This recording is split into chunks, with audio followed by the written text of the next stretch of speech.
Welcome back to our channel, The Historical Records. Today, we have a truly captivating topic to explore: the last slave ship, a haunting tale of human tragedy. The transatlantic slave trade was a horrific period in history that occurred between the 16th and 19th centuries. It involved the forced transportation of millions of African people from their homelands to the Americas, primarily to work as slaves on plantations and in mines. The origins of the transatlantic slave trade can be traced back to European exploration and colonization of the Americas. As European powers established colonies in the New World, they faced a shortage of labor to exploit the vast resources available. They turned to Africa.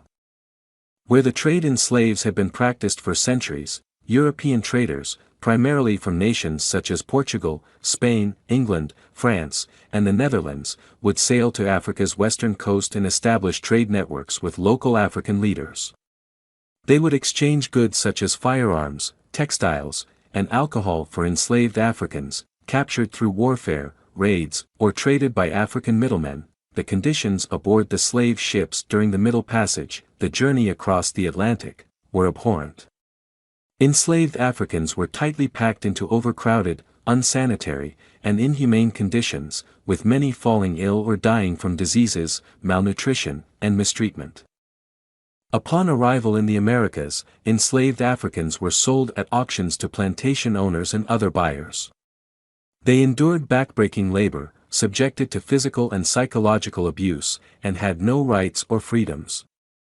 The slave trade contributed to the economic prosperity of European nations and their colonies, particularly in the production of crops such as sugar, tobacco, cotton, and coffee. The abolitionist movement emerged in the late 18th and early 19th centuries as a response to the injustices and cruelties of slavery. It sought to bring an end to the transatlantic slave trade and ultimately abolish slavery altogether. The movement was driven by a variety of factors, including moral, religious, economic, and political concerns. Prominent abolitionists such as William Wilberforce in Britain and Frederick Douglass in the United States played crucial roles in raising awareness about the horrors of slavery and advocating for its abolition. They used various methods to promote their cause, including public speeches, pamphlets, and newspaper articles. The abolitionist movement gained momentum through the efforts of both enslaved and free African Americans, as well as sympathetic white allies. Slave revolts and uprisings, such as the Haitian Revolution, further highlighted the inherent injustice of slavery and inspired others to join the abolitionist cause. Over time, the movement achieved significant victories. In 1807, Britain became the first major power to abolish the transatlantic slave trade. The United States followed suit in 1808, although slavery itself persisted until the Emancipation Proclamation in 1863 and the eventual ratification of the 13th Amendment to the United States Constitution in 1865. The abolitionist movement continued to gain traction throughout the 19th century, leading to the complete abolition of slavery in various countries and regions, including Brazil in 1888. The transatlantic slave trade and the institution of slavery left a lasting impact on both Africa and the Americas, shaping social, economic, and cultural landscapes that are still felt today. The struggle for equality and justice for people of African descent continues to be an important global issue. The transatlantic slave trade began to decline in the early 19th century due to a combination of factors. Growing opposition to slavery and the slave trade played a significant role in its decline. The abolitionist movement, fueled by moral and humanitarian concerns, gained traction and put pressure on governments to end the trade. Additionally, economic changes, such as the Industrial Revolution, altered labor needs and made slave labor less essential for economic growth in certain regions. The British Navy's efforts to suppress the trade, particularly through its West Africa Squadron, also contributed to its decline. Several countries enacted legislation to suppress and ultimately abolish the transatlantic slave trade. The British Parliament passed the Slave Trade Act of 1807, which made it illegal for British subjects to engage in the slave trade. The United States followed suit with the act prohibiting importation of slaves in 1808.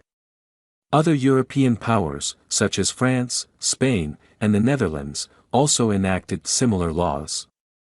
These laws aimed to curb the supply of enslaved Africans and dismantle the trade networks. Enforcement of anti-slavery laws was challenging due to the vastness of the trade and the profit-driven interests of slave traders.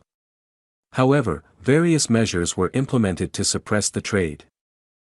The British Navy's West Africa Squadron patrolled the Atlantic coast of Africa to intercept slave ships. They engaged in naval blockades, seized slave ships, and freed enslaved Africans aboard. The United States also established its African Squadron to patrol African waters. The enforcement of anti-slavery laws was not without challenges and resistance. Some slave traders resorted to evasive tactics, such as changing ship flags, altering ship designs, and using more covert routes to avoid detection.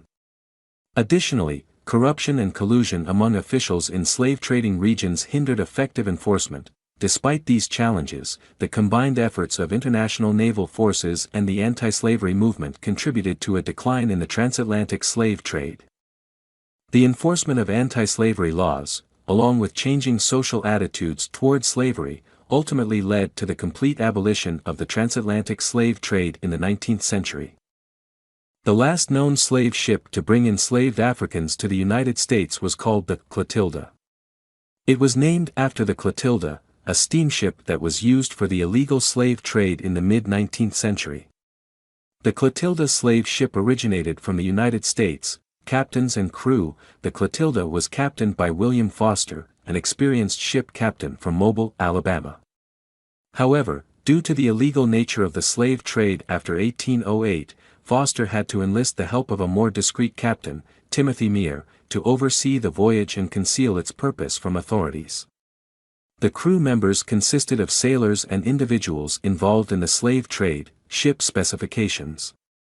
The Clotilda was a two-masted schooner, a type of sailing vessel commonly used for coastal and inter-island trade during the 19th century.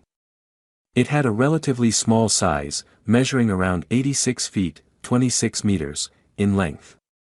The ship's design allowed for maneuverability in shallow waters, making it suitable for navigating rivers and coastal areas. In terms of cargo capacity, the Clotilda was capable of carrying a significant number of enslaved Africans. It is estimated that it transported approximately 110 to 160 enslaved individuals on its final voyage in 1860. The ship was constructed with sturdy materials, including timber for its hull and rigging. However, precise details about the ship's construction and specifications may be limited due to the clandestine nature of the voyage and the subsequent efforts to conceal its history. It is important to note that the Clotilda's existence and historical significance were rediscovered in recent years. In 2019, the wreckage of a ship believed to be the Clotilda was identified in the Mobile River Delta in Alabama, providing tangible evidence of this infamous slave ship. The Clotilda departed from the port of Mobile, Alabama, in the United States. The exact departure date of the ship's final voyage was in late May 1860. Destination and intended purpose. The Clotilda's intended destination was the Kingdom of Dahomey, located in present-day Benin on the west coast of Africa. The purpose of the voyage was to illegally obtain and transport enslaved Africans to be sold as slaves in the United States. This was in direct violation of the international ban on the transatlantic slave trade, which had been in effect since 1808. Slave trading operations. The slave trading operations of the Clotilda were conducted in secrecy and with the intention to evade authorities.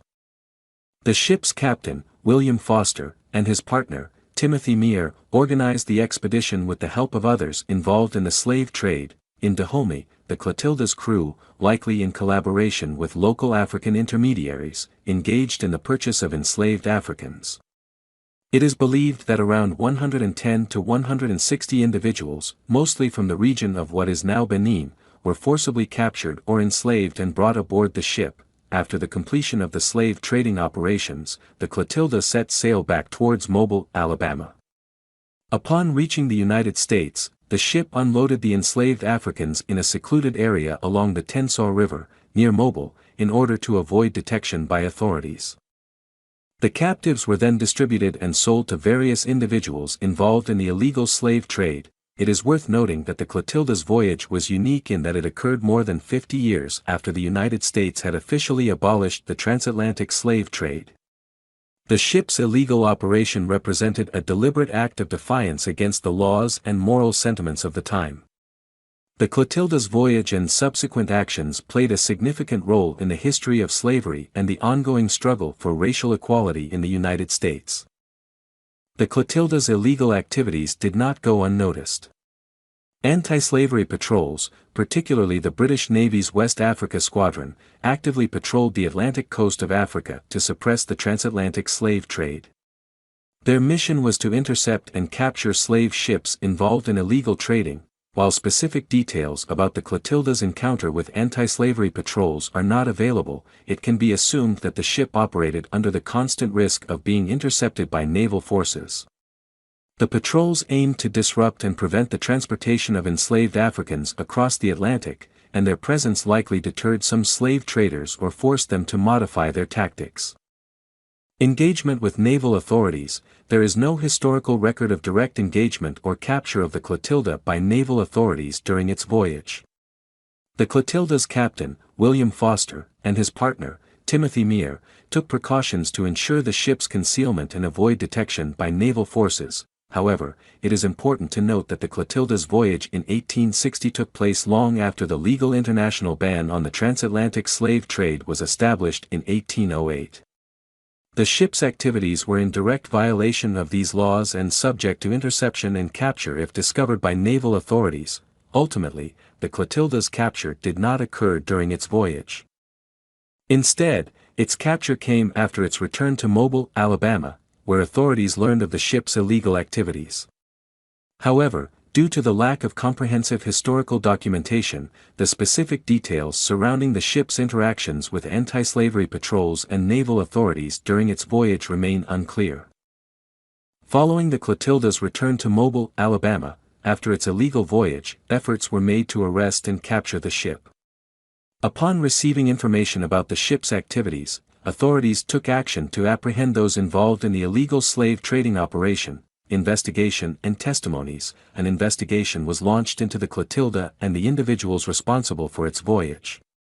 Testimonies from various sources, including crew members, enslaved individuals, and potentially informants, were likely gathered to gather evidence and establish the facts surrounding the ship's activities. Enslaved individuals who were brought on the Clotilda may have provided testimonies about their capture, experiences on the ship, and the individuals involved in the illegal trade. These testimonies would have played a crucial role in building the case against the crew and providing insight into the nature of the voyage, trial and sentencing of the crew. The exact details of any trial that may have taken place regarding the Clotilda and its crew are not widely documented. However, the illegal nature of the transatlantic slave trade and the violation of domestic and international laws banning such activities would have likely resulted in legal consequences for those involved. If a trial did occur, the crew members, including the captain, William Foster, and his partner, Timothy Mear, would have been prosecuted for their participation in the illegal slave trade. The exact charges they faced could have included violations of anti-slavery laws, smuggling, and potentially other related offenses. The outcome of the trial and the specific sentences handed down to the crew members remain uncertain due to the limited historical documentation available. However, it can be inferred that if convicted, they would have faced penalties, potentially including imprisonment and fines, commensurate with the severity of their crimes. It is important to note that the Clotilda's voyage and subsequent legal proceedings represent a significant chapter in the history of the transatlantic slave trade and the struggle for justice and equality. The capture and prosecution of the ship's crew highlighted the ongoing efforts to combat the illegal slave trade and furthered the abolitionist cause. The Clotilda holds immense historical significance as the last known slave ship to transport enslaved Africans to the United States. Its discovery and the documentation of its illegal voyage have shed light on the persistence of the transatlantic slave trade long after it was officially abolished. The Clotilda's story serves as a powerful reminder of the atrocities committed during this dark period in history. Symbolic end of the transatlantic slave trade. The capture and exposure of the Clotilda represent a symbolic end to the transatlantic slave trade. While the trade had officially been banned since 1808, the Clotilda's voyage in 1860 demonstrated the ongoing persistence of the illegal trade. Its capture marked a significant moment in the global efforts to abolish slavery and the transatlantic slave trade. Implications for the abolitionist movement. The Clotilda's discovery and subsequent legal proceedings had important implications for the abolitionist movement. The exposure of the ship's illegal activities further fueled the efforts of abolitionists and anti-slavery advocates to highlight the inhumanity and injustice of slavery. It provided concrete evidence of the continued exploitation of enslaved Africans and strengthened the abolitionist cause, contributing to the growing momentum for the eradication of slavery in the United States and around the world. The Clotilda's story continues to inspire discussions and research about the history of slavery, the transatlantic slave trade, and the struggle for freedom and equality. Its legacy serves as a solemn reminder of the need to confront and address the lasting impact of slavery and to strive for a more just and inclusive society. The Clotilda, the last known slave ship to transport enslaved Africans to the United States, embarked on an illegal voyage from Mobile, Alabama, in late May 1860. Captained by William Foster and with the assistance of Timothy Meagher, the ship sailed to the Kingdom of Dahomey in West Africa, where approximately 110 to 160 individuals were forcibly captured or enslaved and brought aboard. After returning to Mobile, the captives were distributed and sold in secrecy.